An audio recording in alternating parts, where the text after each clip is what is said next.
Hello friends, welcome back to my channel. तो friends, आज का वीडियो Q&A वीडियो है जिसमें हम कुछ टॉप कमेंट्स चूज करेंगे या फिर यूं कह लीजिए आपकी कुछ प्रश्न जो मुझसे इस वीक मेरे व्यूअर्स ने पूछे थे, उनके रिप्लाईज आज के वीडियो में मैं आपको दूंगा। मैं हूं आपके साथ नितिन पाल, आप देख रहे हैं इंश्योरेंस गुरु। तो फ्रेंड्स, जो आज की पहली क्वेरी है या पहला क्वेश्चन है, वो मुझे दो लोगों ने लगभग एक ही जैसा कमेंट किया था।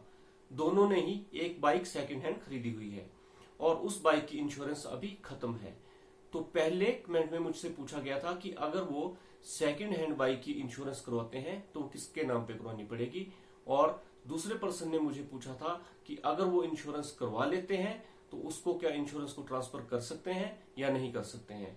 और मुझसे ये भी इस कमेंट में पूछा गया कि सीपीए की पॉलिसी को क्या वो एस्केप कर सकते हैं या नहीं। तो मैं यहाँ पे ये चीजें क्लियर करना चाहता हूँ कि सबसे पहले तो आपको इंश्योरेंस उसी पर्सन के नाम पे लेनी पड़ेगी जिस पर्सन के नाम पे आपकी रजिस्ट्रेशन सर्टिफिकेट है। तो फ्रेंड्स, आरसी जिसके नाम पे होगी आपको इंश्योरेंस उसी के नाम पे लेनी पड़ेगी। अब आते हैं दूसरी बात पे, सीपीए। तो अगर आप इसमें सीपीए की पॉलिसी लेते हो तो जब आपकी रजिस्ट्रेशन सर्टिफिकेट अपने नाम पे ट्रांसफर हो जाएगी तो सीपीए की पॉलिसी को भी आप अपने नाम पे ट्रांसफर कर सकते हैं। फ्रेंड्स, अब बात करते हैं कि रजिस्ट्रेशन सर्टिफिकेट तो पर्सन के नाम पे चेंज हो गया तो इंश्योरेंस का क्या होगा। तो फ्रेंड्स, आप इंश्योरेंस को भी अपने नाम पे ट्रांसफर करवा सकते हो। सिंपली आपको रजिस्ट्रेशन सर्टिफिकेट चेंज होने के 15 डेज के अंदर अपने रजिस्ट्रेशन सर्टिफिकेट के साथ इंश्योरेंस कंपनी को अप्रोच करना होगा और आपको बोलना होगा कि जो रजिस्ट्रेशन सर्टिफिकेट है वो न्यू ओनर के नाम पे ट्रांसफर हो गया है, तो आप इंश्योरेंस पॉलिसी को भी न्यू ओनर के नाम पे ट्रांसफर कर दीजिए। 15 दिन के बाद आपको व्हीकल की इंस्पेक्शन करवाना जरूरी हो जाएगा अगर आप विद इन 15 डेज इंश्योरेंस को अपने नाम पे ट्रांसफर। फ्रेंड्स, जो अगली क्वेरी है वो है फाइनेंशियल मैटर के बारे में। हालांकि फाइनेंशियल मैटर्स मेरा टॉपिक नहीं है, मैं इंश्योरेंस के बारे में ही वीडियोस बनाता हूं, लेकिन फिर भी मुझसे कुछ पूछा गया था तो मैं अपने नॉलेज के हिसाब से इस क्वेश्चन का आंसर आपको देना चाहूंगा। मुझसे पूछा गया था कि पहले पोस्ट ऑफिस में एक स्कीम आती थी जिसमें 5 साल में पैसा डबल हो जाता था। क्या आजकल भी ऐसी कोई स्कीम आ रही है? तो मैं बताना चाहूंगा कि आजकल 5 साल में पैसा डबल करने की कोई भी स्कीम मेरे नॉलेज में नहीं है। लेकिन हाँ, आज के टाइम में अगर आप इन्वेस्टमेंट करना चाहते हैं तो आप सिप में सिस्टमेटिकल इन्वेस्टमेंट प्लान में इन्वेस्टमेंट कर सकते हो, जो कि होते हैं mutual funds. Mutual fund market risk के अंडर ही आते हैं, सोच समझ के इसमें इन्वेस्ट कर सकते हैं। लेकिन मेरे हिसाब से आज के जमाने में, आज के दौर में अगर हमें कोई सेविंग्स करनी है तो आप छोटी से छोटी सिप की पॉलिसी ले सकते हो। सिप की इंस्टॉलमेंट मंथली जमा करवा सकते हो। सिप एक अच्छा ऑप्शन हमारे पास आज के डेट में अवेलेबल है। नहीं करवाते हो रजिस्ट्रेशन सर्टिफिकेट चेंज होने के बाद तो आपको व्हीकल की इंस्पेक्शन भी करवानी पड़ेगी, उसके बाद ही आपकी इंश्योरेंस में आपका नाम चेंज होगा। तो फ्रेंड्स, अगला प्रश्न है कि एक लॉन्ग टर्म इंश्योरेंस पॉलिसी में ओडी पोर्शन अगर एक्सपायर हो जाता है, यानी कि उसकी लाइबिलिटी पॉलिसी तो वैलिड है लेकिन ओडी पोर्शन एक्सपायर है और एक्सपायर हुए उसको 1.5 साल हो गया है, तो क्या व्हीकल की इंस्पेक्शन करनी पड़ेगी पॉलिसी को रिन्यू करने के लिए? तो जी हाँ, बिल्कुल।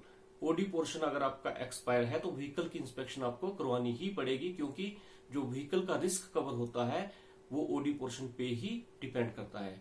इसलिए आपको व्हीकल की कंडीशन प्रूव करने के लिए आपको व्हीकल की इंस्पेक्शन करवानी जरूरी है अगर आप उसका ओडी पोर्शन रिन्यू करवाना चाहते हैं तो फ्रेंड्स, मैंने एक वीडियो बनाया था आरोग्य संजीवनी हेल्थ इंश्योरेंस के ऊपर, जो कि आरोग्य संजीवनी हेल्थ इंश्योरेंस एक ही नाम से बेचा जाने वाला सभी इंश्योरेंस कंपनी के द्वारा प्रोडक्ट है। तो फ्रेंड्स, इसमें कंपनीज अपना नाम तो जोड़ सकती हैं लेकिन इसका बेसिक नाम जो होगा वो होगा आरोग्य संजीवनी हेल्थ इंश्योरेंस। तो मुझसे पूछा गया था कि क्या आरोग्य संजीवनी हेल्थ इंश्योरेंस में कोविड-19 या फिर कोरोना कवर है कि नहीं। तो मैं बताना आपको ये चाहूंगा कि आईआरडीए की लेटेस्ट नोटिफिकेशन के अनुसार कोरोना कोविड-19 जो है वो आरोग्य संजीवनी हेल्थ इंश्योरेंस में बिल्कुल कवर किया जाएगा। तो फ्रेंड्स, आजकल मुझे एक जनरल सा कमेंट बहुत जगह से आ रहा है कि हमें अगर जनरल इंश्योरेंस की एजेंसी लेनी है तो कैसे लें। तो इसके लिए मैंने एक वीडियो ऑलरेडी अपने चैनल पे डाल रखा है, आप उसे देख सकते हैं, लिंक मैं उसका आपको आई बटन में दे दूंगा। तो फ्रेंड्स, एजेंसी कैसे लेनी है आप प्लीज उस वीडियो को देख लें। तो कमेंट मुझे ये एक और आया था कि मैंने IC38 एग्जाम जो है वो क्वालिफाई कर लिया है, तो क्या मैं जनरल इंश्योरेंस, हेल्थ इंश्योरेंस और लाइफ इंश्योरेंस का काम कर सकता हूं कि नहीं। तो फ्रेंड्स, सबसे पहले तो मुझे ये बात जानना जरूरी होगी कि आपने कंपोजिट लाइसेंस के लिए अप्लाई किया था या फिर सिंगल कंपनी के लाइसेंस के लिए। अगर तो आपने कंपोजिट लाइसेंस के लिए अप्लाई किया होगा तब तो आप जनरल इंश्योरेंस, उसके साथ हेल्थ इंश्योरेंस और लाइफ इंश्योरेंस का काम कर सकते हो। लेकिन अगर आपने अपना लाइसेंस सिर्फ एक ही कंपनी के लिए अप्लाई किया होगा तो जिस कंपनी ने आपको स्पॉन्सर किया है आप सिर्फ उसी कंपनी का काम कर सकते हैं। तो मुझे किसी ने एक कमेंट में और पूछा कि उनके पास यूनाइटेड इंडिया इंश्योरेंस की एजेंसी ऑलरेडी है, वो उसके साथ साथ किसी और प्राइवेट कंपनी का काम करना चाहते हैं, तो क्या वो यूनाइटेड इंडिया इंश्योरेंस कंपनी के साथ साथ किसी और प्राइवेट कंपनी का काम कर सकते हैं कि नहीं। तो फ्रेंड्स, इसका आंसर है नहीं। अगर आपने अपना लाइसेंस जो है वो यूनाइटेड इंडिया इंश्योरेंस के साथ लिया हुआ है तो आप किसी और प्राइवेट कंपनी का काम अपने नाम पे नहीं कर सकते हैं। फ्रेंड्स, एक मिनट में मुझे पूछा गया है कि एक ट्रक है, उसकी नंबर प्लेट अगर येलो नहीं है, उसकी नंबर प्लेट व्हाइट है, तो वो क्या पब्लिक कमर्शियल व्हीकल होगा या फिर प्राइवेट कमर्शियल व्हीकल होगा। तो फ्रेंड्स, यहाँ पे मैं ये चीज क्लियर कर दूं कि अगर तो व्हीकल की नंबर प्लेट येलो नहीं है तो वो पब्लिक गुड्स कैरिंग व्हीकल नहीं होगा। अगर उसकी नंबर प्लेट व्हाइट है तो वो फिर प्राइवेट गुड्स कैरिंग व्हीकल होता है। लेकिन दूसरी बात यह है कि आपको ये चीज कंफर्म करने के लिए व्हीकल की आरसी भी देखनी पड़ेगी कि व्हीकल की आरसी में उसकी रजिस्ट्रेशन कैसी हुई है। तो व्हीकल की आरसी की रजिस्ट्रेशन देखने के बाद और नंबर प्लेट्स दोनों चीजें देखने के बाद ही आप डिसाइड कर पाओगे कि जो आप जिस व्हीकल की बात कर रहे हो प्राइवेट गुड्स कैरिंग व्हीकल है या फिर पब्लिक गुड्स कैरिंग व्हीकल। अगला क्वेश्चन है एजेंसी से रिलेटेड ही। एक पर्सन मुझसे पूछ रहे हैं कि क्यों कोई इंटरमीडिएटरी या फिर इंस्टीट्यूट बीच में होता है, हम डायरेक्टली एजेंसी लेने के लिए आईआरडीए को अप्लाई क्यों नहीं कर सकते हैं। तो यहाँ पे मैं इनको एक चीज बताना चाहूंगा। फर्स्ट ऑफ ऑल तो हमारे पास स्पॉन्सर होना चाहिए कि कौन सी कंपनी हमें स्पॉन्सर कर रही है और उस एग्जाम को पास करने के बाद हम उस कंपनी के साथ ही अटैच होंगे। इसलिए डायरेक्टली हम आईआरडीए के साथ इस एग्जाम को अप्लाई नहीं कर सकते हैं। तो इंटरमीडिएटरी बीच में वो कंपनी होगी, उसके बाद एक इंस्टीट्यूट होता है जो हमें ट्रेनिंग देता है।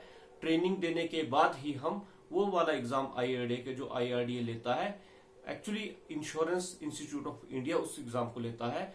तो उस एग्जाम को क्वालिफाई करने के बाद हम किसी कंपनी के साथ अटैच हो सकते हैं और उस कंपनी का काम हम कर सकते हैं। तो फ्रेंड्स, अगला कमेंट पिक करते हैं जिसमें मुझसे पूछा गया है कि मार्च में लॉकडाउन के कारण वो अपनी बाइक इंश्योरेंस को रिन्यू नहीं करवा पाए, तो क्या वही वाली पॉलिसी उनकी रिन्यू होगी। तो फ्रेंड्स, यहाँ पे मैं आपको ये चीज क्लियर कर दूं कि जब भी आप टू व्हीलर, फोर व्हीलर या किसी भी व्हीकल की पॉलिसी को रिन्यू कराते हैं तो सेम वही पॉलिसी रिन्यू नहीं होती है, आपको नया पॉलिसी नंबर मिलता है। आप यूं भी कह सकते हैं कि वही पॉलिसी रिन्यू हुई बट आपको जो है पॉलिसी नंबर नया इशू होगा, उसकी रिस्क डेट जो है वो नई होगी। यानी कि अगर आप आज इंश्योरेंस करवाते हो और वो 1 महीना पहले एक्सपायर हो चुकी है तो आपको रिस्क डेट जो है वो आज से नेक्स्ट डे की मिलेगी। मतलब आपके व्हीकल की इंश्योरेंस अगले दिन से स्टार्ट होके 365 दिन तक वैलिड रहेगी, तो आपको नई पॉलिसी ही इशू होगी। तो फ्रेंड्स, ये था आज का Q&A वीडियो। आपको ये वीडियो कैसा लगा मुझे आप कमेंट सेक्शन में जरूर बताइएगा, और अगर आपकी कोई और भी क्वेरी हो तो आप मुझसे कमेंट सेक्शन में पूछ सकते हैं। अगर आपको मेरा चैनल अच्छा लगा हो तो प्लीज मेरे चैनल को सब्सक्राइब कीजिए, लाइक कीजिए और शेयर कीजिए और कमेंट भी जरूर कीजिएगा। और सब्सक्राइब करते हुए बेल आइकन बटन दबाना ना भूलिए ताकि आप मेरे आने वाले वीडियोस को मिस ना करें। आज के लिए इतना ही, मिलते हैं अगले वीडियो में। जय हिंद, जय भारत।